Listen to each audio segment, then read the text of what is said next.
Hey everyone, welcome back to my channel.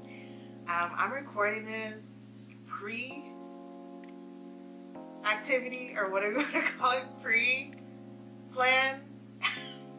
I don't know. But yeah, I just wanted to get on here and share my Loc journey with you. I don't have I don't have any videos or pictures I'm going to share. That was something I intended to do a few years ago when my locs first started like really coming into themselves, but it just never happened. It just wasn't my thing, I guess. And so I just want to share my story and also let you know how I led up to this decision that I'm going to be making about my locs. So basically, I started my locs in 2016, January 2016. I went to a shop in my hometown where my cousin got a recommendation from someone she was acquainted with who claimed she knew how to do locs, she knew how to start locs, how to maintain locs, how to put weave in locs, how to put wigs over locs, stuff like that. Like she said, she had plenty of years of experience with locs, right? So I felt like I was with a safe person who knew what they were doing, but she didn't know what she was doing. So when I got my locs, they were super huge and fat and fuzzy and weird.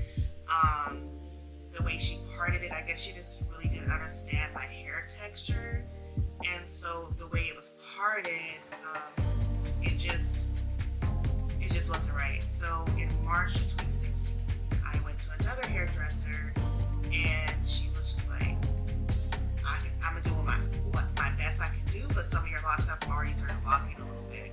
So she broke it down as much as she could, and made it a more suitable size for my hair texture and everything. And then I worked with her for about 3 months. My hair still wasn't fully locked, but at least it was like on a better journey than when I first got it started in January of that year. And then I moved to Sacramento. I worked in Tahoe. I moved to Tahoe. I worked there for the summer. I did a lot of free locking because my hair is so soft, like it wasn't locking up. So I spent the summer in Tahoe working at a summer camp. Of course, there I don't have access to like hairdressers or stylists or anything like that. So I just made sure I kept it moisturized, a lot of hydration, and kind of let it free lock, or I can't remember the term for that. And then of course in August I moved to Sacramento and started school. So my hair took from January 2016 to December 2016 to fully lock. That means like my edges locked, the back of my head locked, because these are actually the softer parts of my hair as well. And then of course sweat, showering, washing your face and stuff like this gets wet. And so it was taking much longer to lock up. So finally by December 2016, my hair locked up and I turned 25. When I got my hair locked up in January 2016, my goal was to cut my hair when I turned 30. I was like, I'm gonna wear this for the next 5 to 6 years. I'm gonna cut it when I turn 30. I'm gonna be a woman at that time. I want to change. I'm pretty sure I'm gonna change my look and come into myself in a different way. Like that was the goal. So when I turned 25, I also, this is a side story, but I've been showing you this is how I think. Like first, back then, now I don't really have that much of this mindset anymore, but back then, my younger self, I did. When I was 25, I got my first tattoo, and I was like, I'm gonna get a tattoo every year for my birthday until I turn 30, and 30, I'm not gonna do more tattoos, right? Of course, that didn't happen. I only have 2 tattoos now. I definitely haven't gotten one every birthday. They're definitely way too expensive, so like, I don't know when I'm gonna get my next tattoo. I do want more tattoos, but I'm already 31, so obviously that didn't come to fruition. Anyways, and obviously I didn't cut my hair at 30, and part of that was I was married at the time, and my spouse was like, you're not cutting your hair. And he was just like, I'm not gonna like it. I don't think we should. And so I ultimately decided not to cut my hair when I turned 30, even though I still had the urge and desire to do so. But now I'm not with that person anymore. And I'm 31. And I'm ready to cut my locks. And on top of, it being a milestone for me, I guess, because of the mindset I used to be in, of like, oh, at 30, I'm gonna cut my hair, I'm gonna stop getting tattoos, whatever. On top of that being like something I had already made up my mind about, I wasn't always happy with my locks, how they were started and how they came out in general. I've grown to love them in the sense, because they're all different sizes, all different lengths, and stuff like that. And I think they're very unique. They're pretty healthy for the most part, but I just never been really fully happy with them. So on top of it being like, oh, I want to do this when I turn 30, and then now being like, oh, I didn't like how they were started, or I wasn't happy with how they are, period. I'm just ready to start over. So initially I thought I'll cut my locks and go back natural, start back wearing braids, start, wearing my natural hair out again. But now that I've had my locks, I actually enjoy having locks. And so I'm going to cut my locks and restart my locks when I get like a decent fro, a decent length. So that's my goal for this journey now, is to cut my locks. So I don't know how I'm gonna edit this, but basically you're either already watching me cut my locks or you're about to start watching me cut my locks. But overall, what I expect to feel and how I feel like I'm gonna respond to cutting my locks, I feel like I'm gonna cry, because hair has been a big thing, a part of my identity, especially as a woman, especially as a Black woman. Our hair means a lot to us in our culture, and which is how we feel about our beauty and how we love ourselves and things like that. So I know that I'm most likely gonna cry because it's like starting all over again. And in addition to that, I have a lot of self-consciousness about having short hair. I think now that my locks are super long, I've been using them as like a crutch to cover up certain things, or to like booster what I think beauty is, I guess. I don't know, like, I'm not saying I'm prideful that my locks are long, but it's just a different oomph that I feel when my locks are long.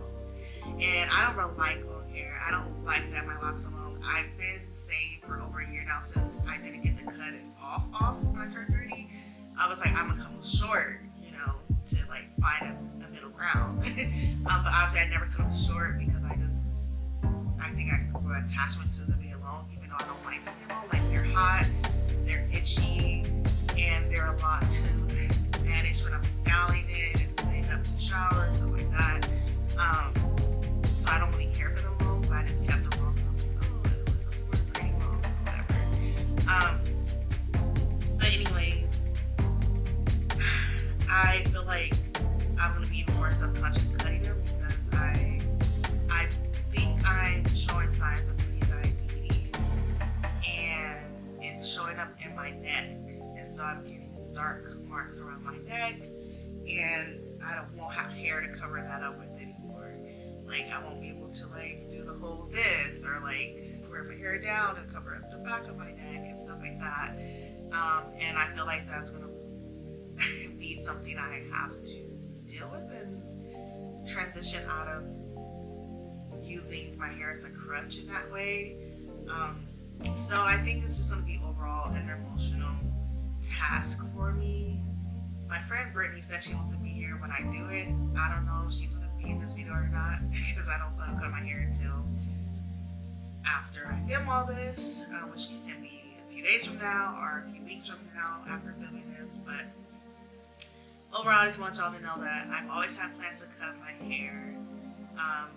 My desire to cut my hair never gone away, and added things have built on to that desire other than just me turning 30. Also, me having locks that were started incorrectly, me having locks that I just didn't find appealing, in a sense. like how does they look and feel and things like that. Me having a better understanding of my hair and understanding of my locks, I feel like starting over fresh, I'll have a better chance at like upkeeping them and upkeeping my hair and making sure my hair is getting what it needs, because I understand my hair texture and my hair needs now. I understand it as high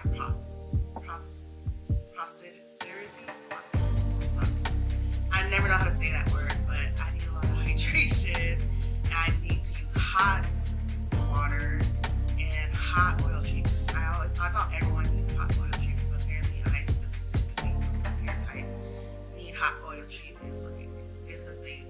I knew growing up that my hair needed to be washed like once a week, for it to be as healthy and shiny and stuff like that. So like, just learning all these different things about my hair and knowing what it needs and how to keep it healthy. I think a new start is good. I'm also on like another health journey and understanding that my poor diet contributed to like my hair issues, like the breakage. I have like balding going on, which I found out is genetic and it's some type of female balding syndrome thing.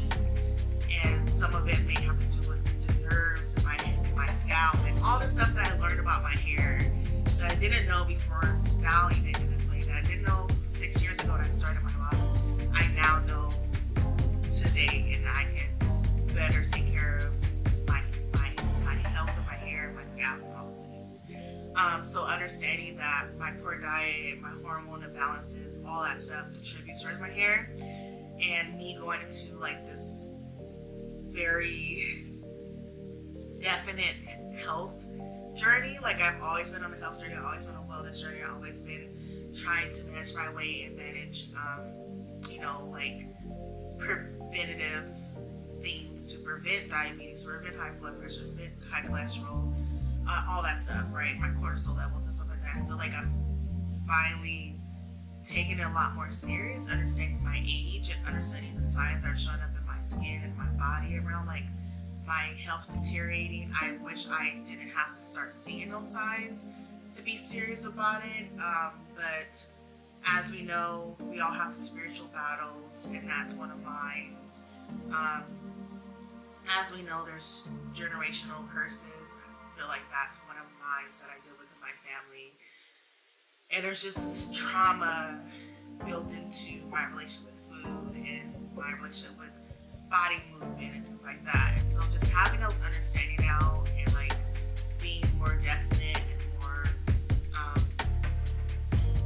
gung-ho, I guess, about doing this, I think it's a perfect time to just cut my hair, start fresh, build my body up in the most healthiest state it can be, and everything just grow together. My hair will grow together with my body, and reversing anything that can be deteriorating the health of my body, the health of my mind, and all those things.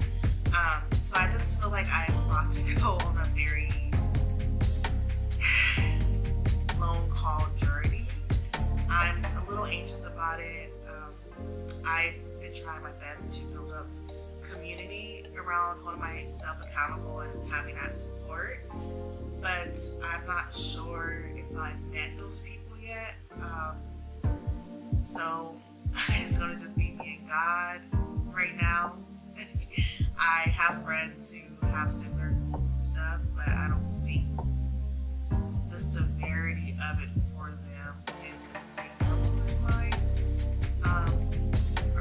And so I think there's like this connect a little bit about how much, and for them, like, they may not do that, they may do sport as much as I do. So I think there's a disconnected understanding in that sense, and so the accountability part is not always solid. But yeah, so I'm going to be starting this thing. I hope to have a very strong, disciplined structure around all these things that I want to build up and be healthier with in my body and mind and spirit by October 21st. and hopefully by my birthday as well. And so I have about 6 months to really what do you call, butt it down or bunker down? No, I don't know these phrases, okay? I do not know these phrases. But I have about 6 months to really take it serious and not stop wavering and make up my mind, right? Like I spoke about in my previous video. Make my mind commit to it and surrender to the commitment and like really sow into myself, sow into my health, invest in myself. One of the quotes that I have in my room is like, you're the biggest investment, and so I'm trying to keep that at the front of my mind. It's like, I'm the biggest investment. Like, Christ died for me. He invested his life in me, and I'm worthy of also investing my life into me as well. And making sure I'm taking care of his body, his temple that he has made, and that he wants to use, and it ultimately belongs to him anyway, and I should be honoring it and bringing him glory through it and praise and worshiping him through my body. And I feel like I haven't been doing that with my habits. So all that to say that I'm cutting my hair, and I'm also weaving that into my overall health journey that I'm going on.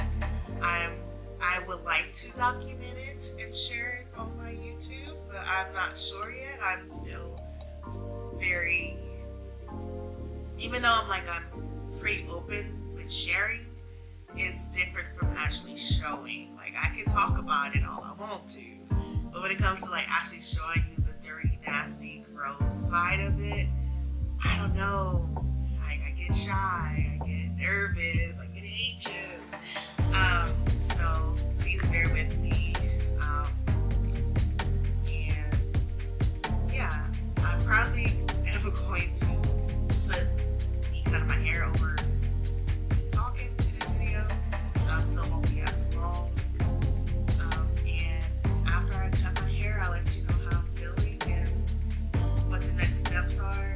My plan after I cut my hair is, of course, to get my hair strong, make sure it stays hydrated, and getting the exterior benefits of like different products and things, but also making sure I'm eating well so it can contribute towards the health of my hair as well. I plan to get some wigs for when I need to like hop on a meeting or just go run errands or go to church. I don't feel like I said, I don't feel like I'm confident in wearing my hair out. I have a very fat, meaty head. I have like rolls, like granddaddy rolls at the back of my head. And so that's always been something I've been self-conscious about. So like having long hair also, created a crutch around that. So it's just, I feel like it's layers with my hair and my body and like my self-esteem. And so this is a big choice for me. It's a big step for me. And I hope that through listening to my story and listening and watching me go through this journey, that you can feel the courage to do what you need to do and want to do, even though you're afraid to or you're anxious about it.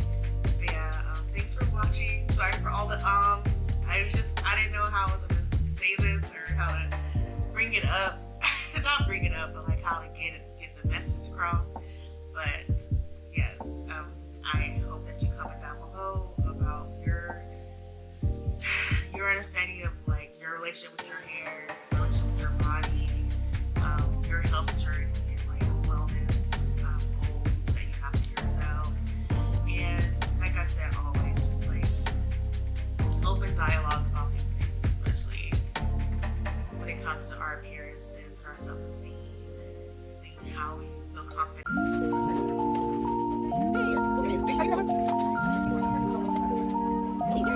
Okay.